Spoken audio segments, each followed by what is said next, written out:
Hello everybody, it's Yoshi. Oh, God. Hello everybody, it's Yoshi and I'm sorry for that. And today I'm going to be listening to scary stories about lockdowns. I have my blankie and let me not forget my boyfriend's hat. It's comfort. Like evening. Okay, let's start. It was a typical boring day in calculus, only it was Friday, 7th period, meaning the week was almost over and spring break would finally be upon us. So everybody was getting antsy in their seats, I could tell. We didn't have a test that day like a lot of my friends did with their other teachers, so our teacher in the middle of class just decided to start playing games with us on Sporkle.com. He was a very laid-back teacher like that. As we were doing some brand logo quiz on Sporkle, I remember the exact moment it happened. Right after my friend answered a question, I remember the exact answer too, Adidas. The dean's voice came through the loudspeaker. He sounded panicked and frantic as he told all the teachers this was not a drill and to go into lockdown. I actually got the chills, and I got goosebumps on my arms as our usually laid-back teacher too seemed panicked as he ran to turn off the lights and ushered us to the back corner of the room. We all sat in silence for about 2 minutes, and then the usual buzzing that came from a panel in the back of the room ceased, indicating that the school must have cut all the power. We all looked at each other, realizing this must be serious. A few more minutes of waiting later, we heard a man screaming at the top of his lungs coming down the hallway. 2 girls in the class actually started crying, which made all of us even more scared. As the screaming got closer to the classroom, the lunatic-sounding man started banging on the lockers while screaming, "I'll kill all of you." It was at that moment that I started to fear for my life. My teacher shushed us as we all looked at each other to see our peers' reactions. The banging then moved from the lockers to our classroom door. And that's when one of the crying girls screamed no. The banging on the door only grew worse as the man started screaming, "Open up." 2 of the girls in the class were crying out loud now. It felt like an eternity that man was pounding at the door. But eventually, he finally continued down the hallway, screaming like a mentally insane person, until we could not hear him anymore. I'd say 10 minutes later, though it felt like half an hour given the situation, the dean came back on the loudspeaker explaining the situation, which was surprising for him to do. He explained that some apparently mentally unstable person entered the building and assaulted the woman sitting at the front desk, causing her to flee the building screaming, and staff wasn't sure if the man was armed or not. Now, this was before the school had cameras or could afford proper security, so the school was wide open to something like this happening.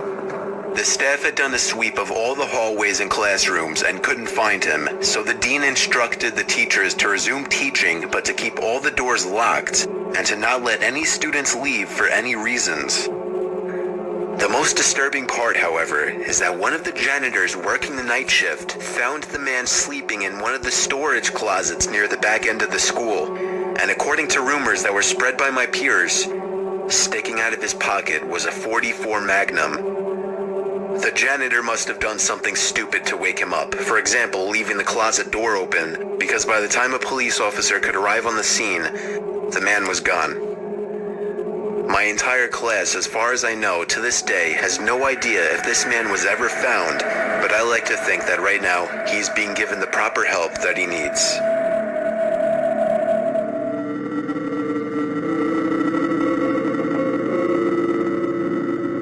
This happened a week ago. Up until a few days ago, I went to a small, local gym in my now previous New Jersey town called Black Bear Fitness. One day, I had the misfortune of running into some skinny, awkward, yet creepy-looking kid, probably 18 years old. He didn't look like he belonged in a gym at all. I had headphones in and I was doing my set when I heard him saying something to me, but it was muffled by the music. I was already annoyed with this kid, given that he was breaking an unwritten rule of the gym. Don't try to talk to somebody when they're doing their sets. I took my time finishing my set, and then took my headphones out to ask if he needed something. Then he started acting like I looked familiar, but right away I knew this kid was just trying some pathetic attempt at making friends. I assured him I didn't, but the kid wouldn't stop talking to me. I'll skip most of the conversation, but eventually he actually asked me for my Instagram and Snapchat, weirdly enough, and for whatever reason I gave them to him. Instead of just saying something like, "Buddy, I'm trying to work out," or "I don't have social media." After I gave him my Snapchat and Instagram, however, I did kind of urge him to let me resume my workout. He finally seemed to get the message and walked away. Not without saying bye like 3 times though. That night I got a snap on my phone saying "from Sean." I immediately sighed and said, "Oh no," just wondering why the hell the kid would snap me. I opened the snap, and the kid was in a creepy, weird pose, face way too close to the camera, with his head resting in his hand and a half smile on his face. The text over the picture was "Hey" with 2 Y's. I muttered the words, "What the fuck?" For the record, I'm a guy, which made this even more weird. My thought process was, I've had enough of this loser already. I'm gonna remove him and make it clear I don't want to talk if I see him at the gym again.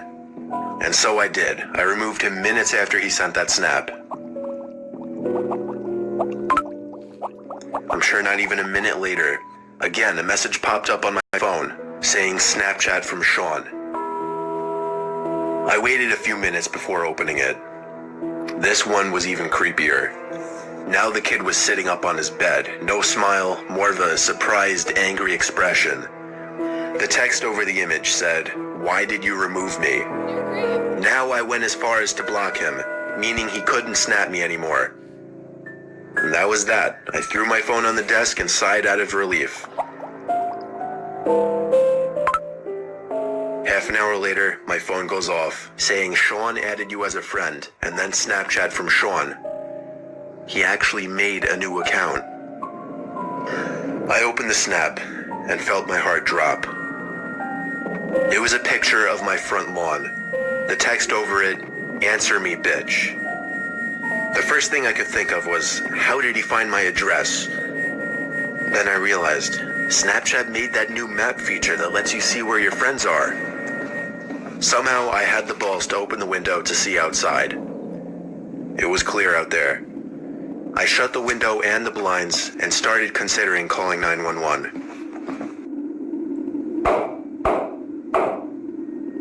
It was the sound of taps on the window. I took a deep breath, and with one swift motion, I pulled up the blind and the window at the same time and pulled the kid into my room by his neck. I punched him in the face a few times before he was out cold. Now I called 911. By the time they arrived, he was awake, cursing me out, promising he'd be back and kill me. The cops heard it all. I didn't even have to make a case. The kid was an idiot. Luckily, the timing of this worked out well because I just moved a couple days ago out of state. Only thing that worries me, I don't want to have to make a new Snapchat account, but anytime somebody new adds me on the app, I'll never know if it's secretly that Sean kid again.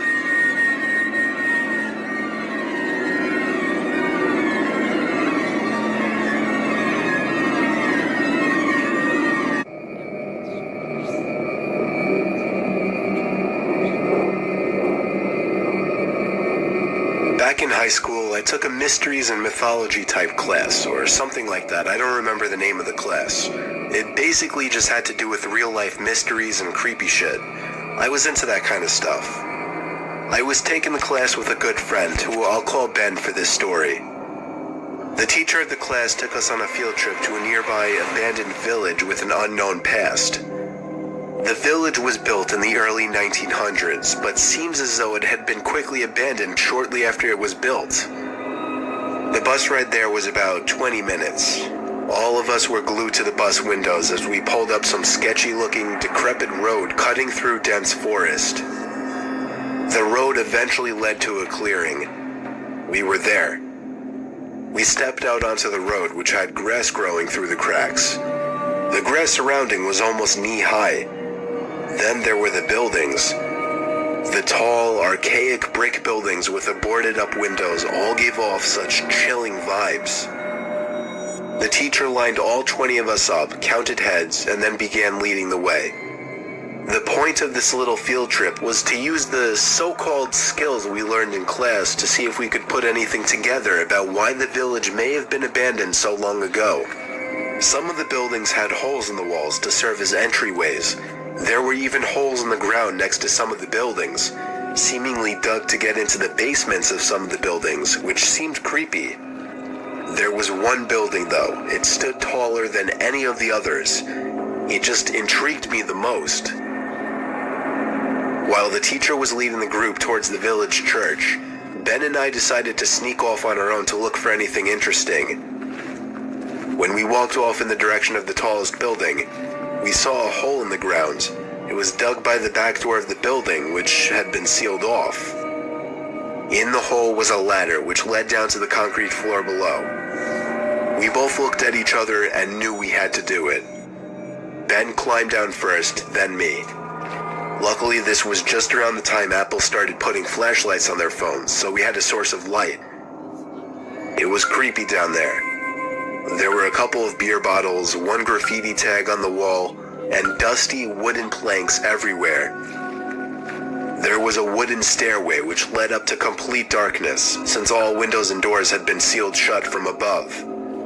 We had already gone as far as to enter the building, so we figured we'd go up the stairs too. I went first, and with each step, the creakiness of the 100-year-old wood made me feel as if I was going to fall through each and every step. Ben followed suit. This floor of the building was very tight.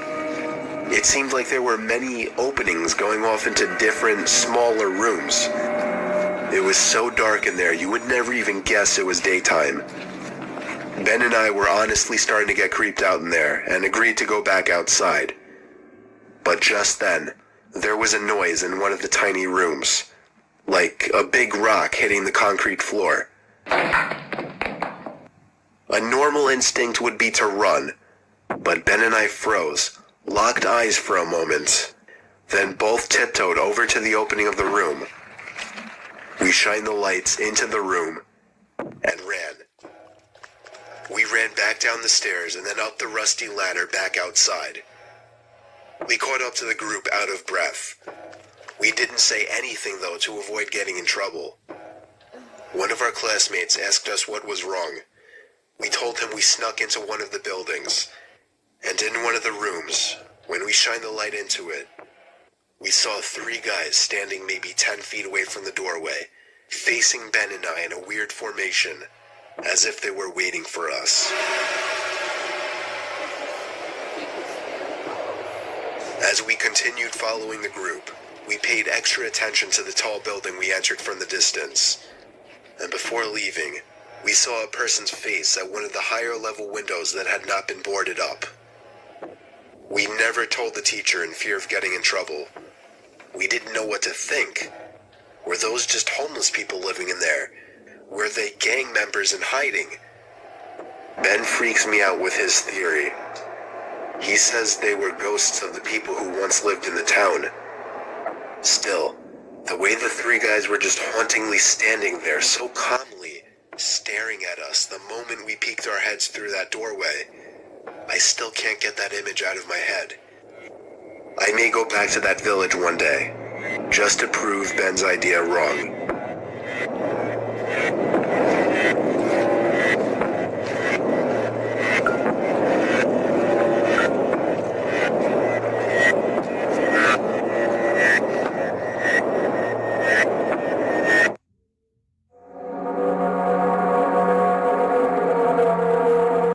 Okay, guys, I'll do part 2 next time.